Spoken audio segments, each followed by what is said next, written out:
que no es de la confrontación. Esa es la primera línea de acción que propongo. Antes he hablado mucho, quienes me conozcan, de la reconciliación. Esto es una forma de reconciliación. La reconciliación no es posible con Maduro, con Diosdado o con el señor de la hojilla, porque ellos se benefician de la polarización. Manteniendo dividida a la sociedad venezolana, a ellos les es posible consolidar un régimen totalitario. Pero que no sea posible con ellos la reconciliación no quiere decir que no sea posible, deseable, indispensable la reconciliación de la sociedad venezolana por las bases.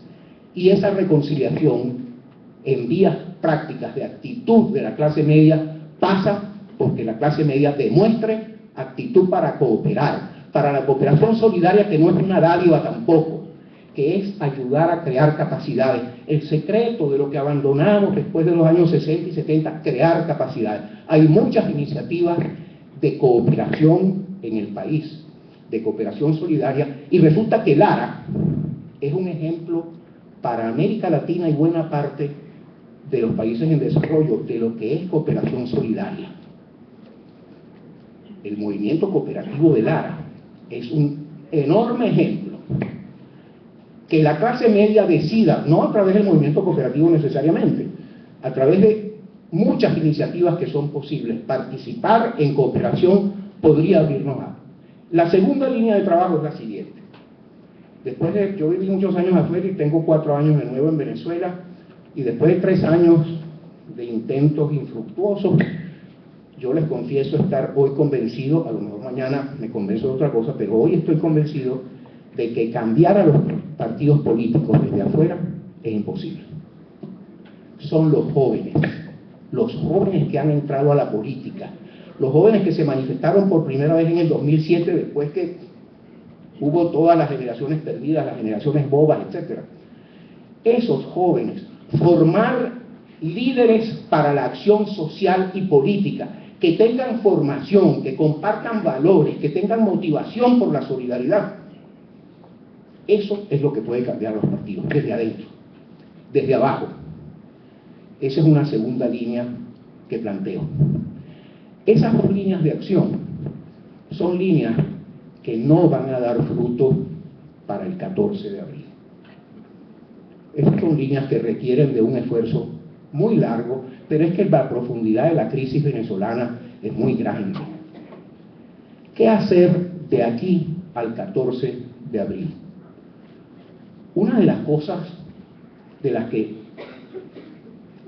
que celebro, que he visto en los últimos días, tienen que ver con la comprensión aparente de parte del candidato de las fuerzas democráticas, de que es necesario desnudar y denunciar toda violación, todo abuso, y que eso no es incompatible con promover la reconciliación por las bases.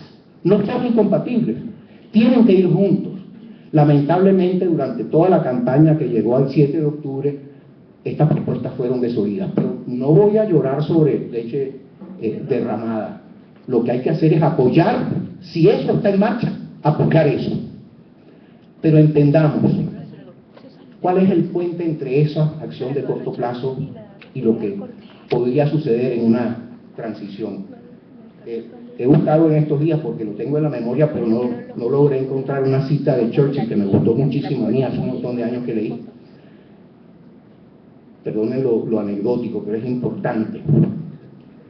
Cuando cae el gobierno de Chamberlain, que había llegado a acuerdos con los nazis, porque los nazis invaden Polonia, invaden Europa en general, y están a punto de invadir a la Unión Soviética, Churchill, a sabiendas de que tenía un ejército en Inglaterra, no están los Estados Unidos aún en la guerra, débil, muy débil, decide invadir el continente y dar la pelea.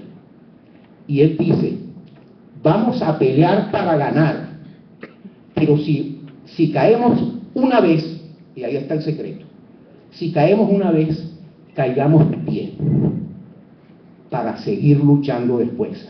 Y todo lo que hicieron los ingleses, lo que hizo Churchill para sacar a 600.000 soldados en Dunkerque, porque habían sido derrotados en ese momento, tenía que ver con que él entendió, caí una vez, pero no se acabó la historia.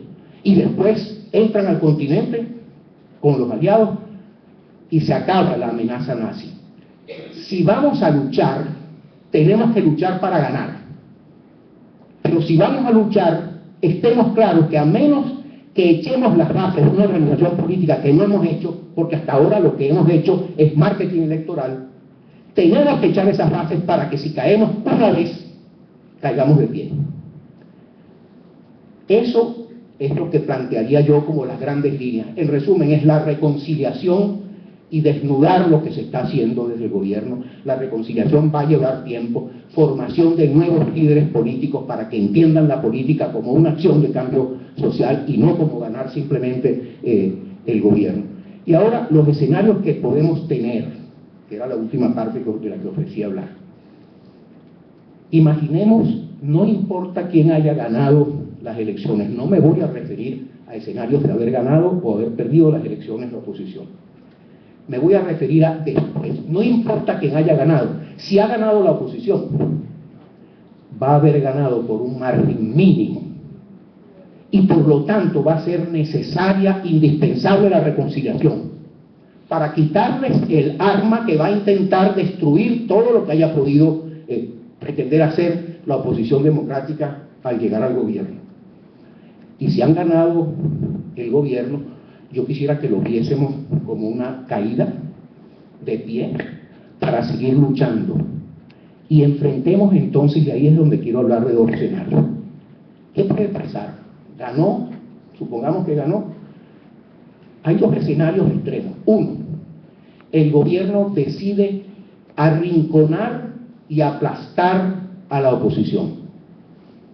Dos, el gobierno se ve impelido a tender puentes con la oposición. Ustedes me dirán, ¿y las cuentas de qué? Si han ganado una vez más, ¿para qué van a tener que tender puentes con la oposición? Porque tenemos un peligro de crisis económica que puede terminar generando una crisis política, una crisis de gobernabilidad enorme. Y a menos que haya un mínimo acuerdo, no que hagan un gobierno de coalición, pero que haya un mínimo entendimiento, eso no va a ser posible.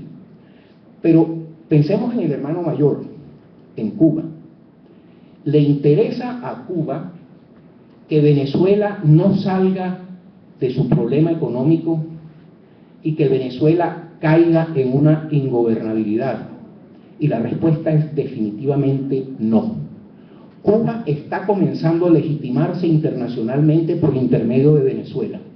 En UNASUR, en la CELAC, en el ALBA, que para nosotros puede ser una cosa que es un adorno, pero para Cuba es muy importante.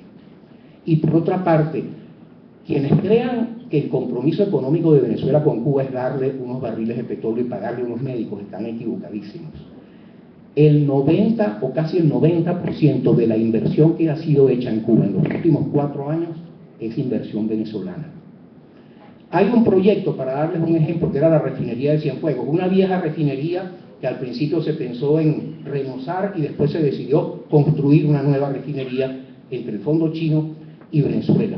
6.000 millones de dólares de inversión que fueron suspendidos.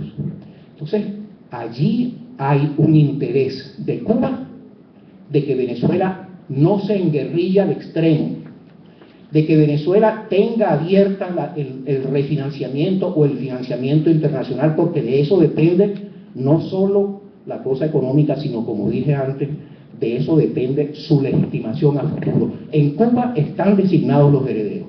En Cuba está diseñada una estrategia de la transición y está en los intereses de Cuba que ese escenario sea posible. ¿Qué hacemos nosotros frente a eso?